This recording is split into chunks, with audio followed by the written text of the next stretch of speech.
Bueno, polémica ha generado el rechazo del financiamiento del Instituto Nacional de Derechos Humanos. Lo conversábamos más temprano. La oposición cuestionó los trabajos del organismo, mientras que el gobierno señaló que repondrán estos fondos en el Senado. Bueno, vamos a conversar sobre este tema. Estamos con el diputado de Renovación Nacional, Andrés Celis. ¿Cómo está, diputado? Gracias por el contacto. Buenos días. Hola, ¿qué tal? ¿Cómo están? Gracias por conversar con nosotros. Diputado, ¿a qué se debe el rechazo a esta partida del Instituto Nacional de Derechos Humanos? Buenos días. A ver, Sebastián Fresia, esto no es un punto político, esto es un punto de reflexión.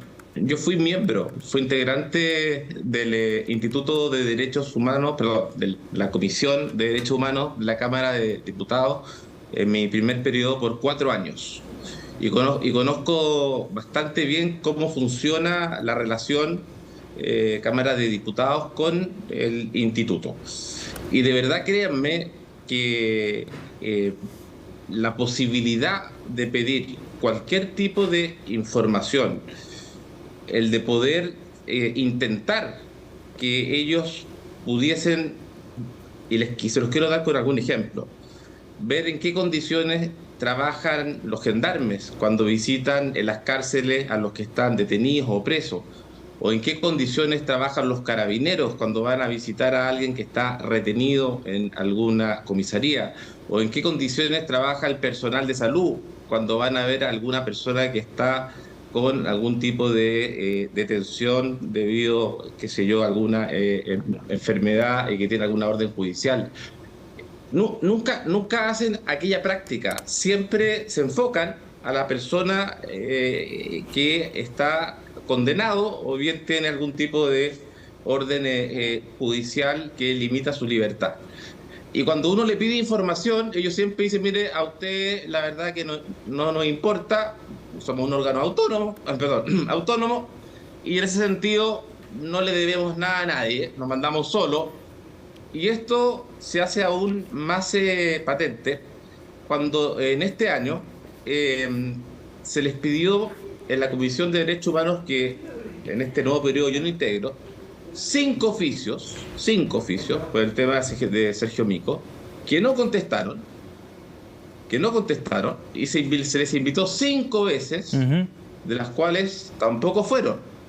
Entonces, uno dice, está bien, uno quiere, y todos queremos, un Instituto de Derechos Humanos, pero a mí me encantaría un Instituto de Derechos Humanos donde yo viera a alguien, ¿diputado?, como un señor Vivanco. Sí, dígame. Sí, pero para ir abordando algunos de estos puntos, en relación, por ejemplo, a lo de los oficios, claro, hay un asunto administrativo, digamos, que le cabe al instituto y que debería generar cierta comunicación y responder a los oficios de la Cámara. De eso no creo que haya dudas. Pero respecto al punto anterior, por ejemplo, ¿es deber del Instituto Nacional de Derechos Humanos supervisar las condiciones en las que trabajan funcionarios públicos, por ejemplo? ¿Es parte de su misión realmente? Según mi punto de vista, según de mucha doctrina de connotado jurista, sí. ¿Por qué? Porque los agentes del Estado, llamemos agentes del Estado, Poder Judicial, Poder Legislativo, Poder Ejecutivo, tienen que prestar todas las condiciones adecuadas, por ejemplo, para que un carabinero, como carabinero, cuando cumple su deber, vaya debidamente protegido. Entonces, el Instituto de Derechos Humanos debiese ir a alguna comisaría, tenencia, etcétera, cuartel, si quieren llamarlo, para ver si el Estado, como agente del Estado, está cumpliendo con el deber para que esa persona, que es carabinero, está debidamente cuidado, protegido por el Estado, pero, en diputado, el deber de su función. ¿No es ese entonces un rol que le correspondería, por ejemplo, al Ministerio del Interior en cuanto responsable de materias de seguridad, o al Ministerio de Justicia en el caso de los gendarmes? Porque lo que uno entiende como el ámbito de las funciones que le competen al Instituto Nacional de Derechos Humanos es supervisar el actuar del Estado y de los agentes del Estado y evitar violaciones de derechos humanos. O excesos. O efectivamente de algunos de los funcionarios o agentes del Estado. Pero no sé si la falta de provisión de ciertas condiciones materiales para el desarrollo de un trabajo por parte de un funcionario público corresponda como una violación a los derechos humanos. Que fue uno de los temas, de hecho, que se plantearon o debates tras el estallido social. A ver, pero por cierto que sí, y yo los invito a que lean las discusiones que se han dado en la Comisión Internacional o Interamericana de Derechos Humanos. Todo lo que implica que el Estado debe prestar a las personas que cumplen distintos roles dentro del Estado, también son parte de la protección como garantía de derechos humanos. Y hay muchos que sostienen, abogados, que las garantías constitucionales también son derechos humanos. Cuando a mí me limitan la libertad de expresión, también es un derecho humano. Entonces, ¿a qué voy yo? Si hay un carabinero, voy a ponerme el ejemplo, hay un carabinero donde tiene un maltrato dentro de una comisaría, de un superior, que le está limitando alguna garantía constitucional, el Instituto de Derechos Humanos igualmente tiene que actuar. ¿Diputado? Y no lo inhibe el actuar porque él sea carabinero. Sí, pero pareciera que... Sí, dime. Sí, ocurre, y desprendiendo ahí de sus declaraciones, sí, también para ir abordando temas, por ejemplo, si cree que hay a lo mejor una de ideología.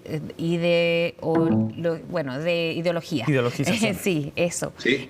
Por una parte, pero lo otro, insistimos en ese punto cuando se supone que la proporción es distinta de un uniformado y de una persona civil, ¿no? Entonces, ahí, ¿por qué radicar la importancia en que si un uniformado, un carabinero, tiene toda la seguridad que corresponde para un acontecimiento, cuando aquí las personas o los civiles son los que tienen que ser protegidos por las policías?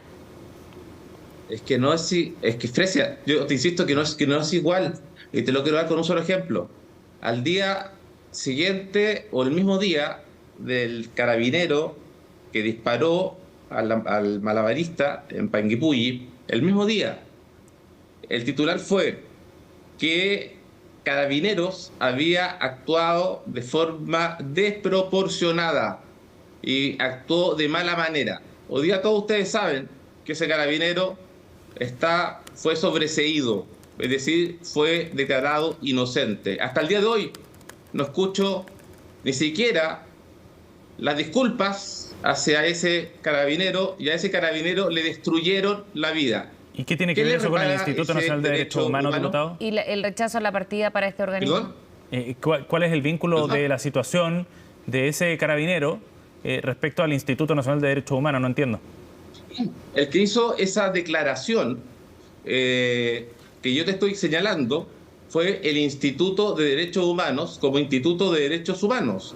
Y en vez de presumir la inocencia, que también es un derecho humano, aparte de ser una garantía constitucional, lo condenó en forma de inmediato solamente porque él es parte de un agente del Estado.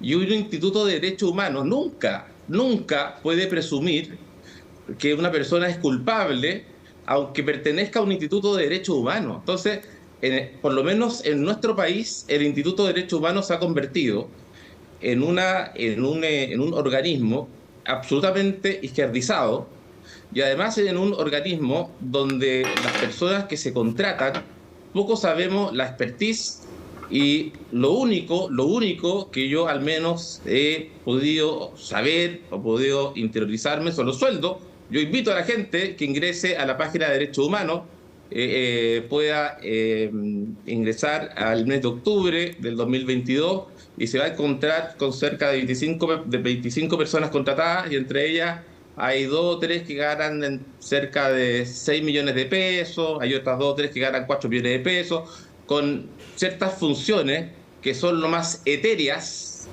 lo más vagas, lo más generales que hay. Y a mí me encantaría que La Plata, de todas las personas que nos están escuchando, supiera bien cuál es la función, misión de esa persona. A lo que voy yo es a lo siguiente. Dígame. Y si se repone en el Senado, entonces, ¿cómo este cuestionamiento que hacen a la institución, que básicamente ahí se explica de alguna manera por qué se rechaza la partida para este organismo?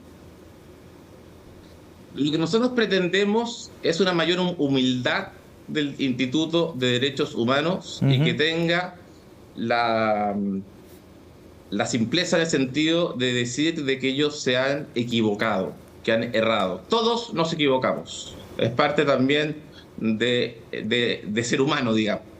Y lo otro es que hay dos proyectos de ley que están corriendo por vías distintas, presentados por parte de la centroizquierda y por parte de la centroderecha, donde hemos llegado a tal punto que no queremos que el Instituto de Derechos Humanos ya sea autónomo.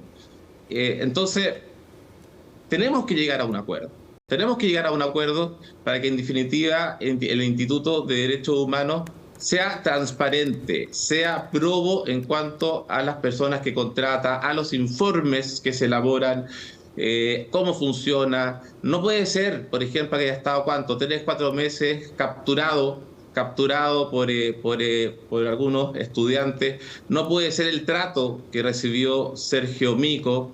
No puede ser que le hayan negado, qué sé yo, el haberlo recibido algunos diputados en la Comisión de Derechos Humanos porque el instituto no quería que fuese... Sí, dime, te escucho. Sí, es que a propósito de eso... entonces, la evaluación tiene que ver más bien con quienes integran el Consejo hoy día. Se lo pregunto porque el mecanismo de nombramiento de quienes integran y, por tanto, quienes hacen la tarea, ¿no? Es bien diverso. Hay 2 consejeros que son designados por el presidente de la República y en el Consejo actual hay algunos que han sido convocados por el expresidente Piñera. 2 consejeros que son designados por el Senado. 2 consejeros que son designados por la Cámara de Diputados, un consejero designado por decano de Facultad de Derecho de las universidades que integran el Consejo de Rectores y 4 designados en otras formas que establezcan los institutos por instituciones vinculadas al tema. O sea, es un consejo, a lo que voy, bien diverso y donde hay representación incluso de personas que han sido designadas por las sensibilidades que el Congreso tenía en determinados momentos. Entonces, el problema es quiénes integran hoy el Consejo más bien, o el problema es otro, digamos, de la institucionalidad que ustedes cuestionan.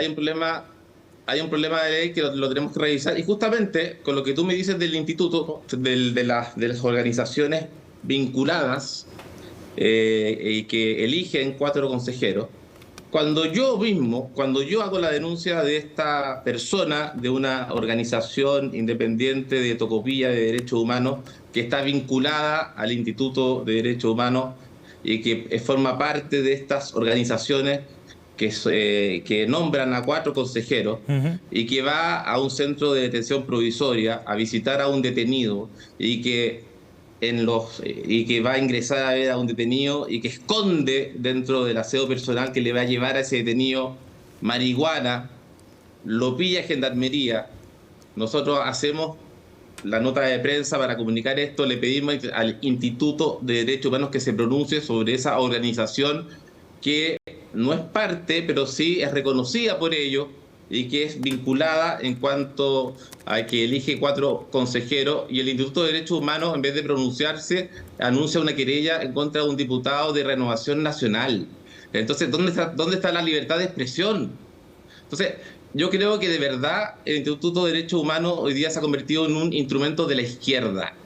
Y si no cambian su forma de proceder, nosotros lo que queremos hacer es modificar hoy día la ley y que tengan una normativa que le dé una objetividad, como actúa, lo reitero, o actuaba en su oportunidad el señor Vivanco. Diputado, yo quiero un Instituto de Derechos Humanos que sea serio, que sea objetivo. Diputado, Consuelo Contreras, la directora del INDH, ayer en CNN planteaba que con estas iniciativas de este tipo, ¿no?, con restricciones presupuestarias o rechazos como el que se vieron esta semana, avanzan, dice, las ideas negacionistas de que en el país no ocurren violaciones a los derechos humanos.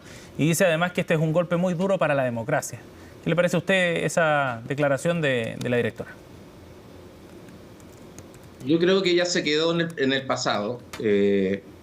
Aquí la verdad que la inmensa mayoría del Congreso, hablo de los senadores y diputados, no son negacionistas, y me atrevería a decir que la mayoría de la Cámara de Diputados ni siquiera había nacido el año 73. Pero que eso tiene que ser un argumento que vienen también en el pasado. Diputado, antes de eso... le quería preguntar entonces, ¿quién vela por los derechos humanos, tomándonos también de la declaración y la pregunta que le hacía Sebastián, si no es este órgano que está y tiene ese objetivo? Hoy día Chile tiene tres poderes que son independientes. Está el Poder Judicial. Perfectamente el Poder Judicial tiene que velar por los derechos de todos. Entre ellos están obviamente las garantías constitucionales, y las garantías constitucionales son los derechos humanos que a toda persona se les debe respetar y garantizar. Pero una función distinta, ¿no? Yo reitero, yo no quiero eliminar el Instituto de Derechos Humanos. Yo quiero que sea un Instituto de Derechos Humanos objetivo, que cumpla con su pega, pero que la haga bien y que tampoco se convierta en algunos aspectos y en ciertas contrataciones como favores políticos. Y para eso quiero gente seria. Y he nombrado 4 veces un ejemplo, el señor Vivanco. Yo quiero que ese sea el estándar del Instituto de Derechos Humanos. Me gustaría alguien como el señor Vivanco, un señor Insulza, actual senador, gente que de verdad nos dé garantías, pero no personas que más bien parecen fanáticas, que gente que de verdad actúa de manera general y no más bien de manera pasional. Yo quiero gente que pueda razonar frente a un caso y que no actúe con el corazón. Bien, diputado que cuesta Andrés mucho, yo sé que cuesta mucho. Diputado Andrés Ellis, muchas gracias por conversar con nosotros esta mañana. Gracias, diputado, buenos días. Ok, que esté muy bien. Gracias, hasta luego. Buenos días.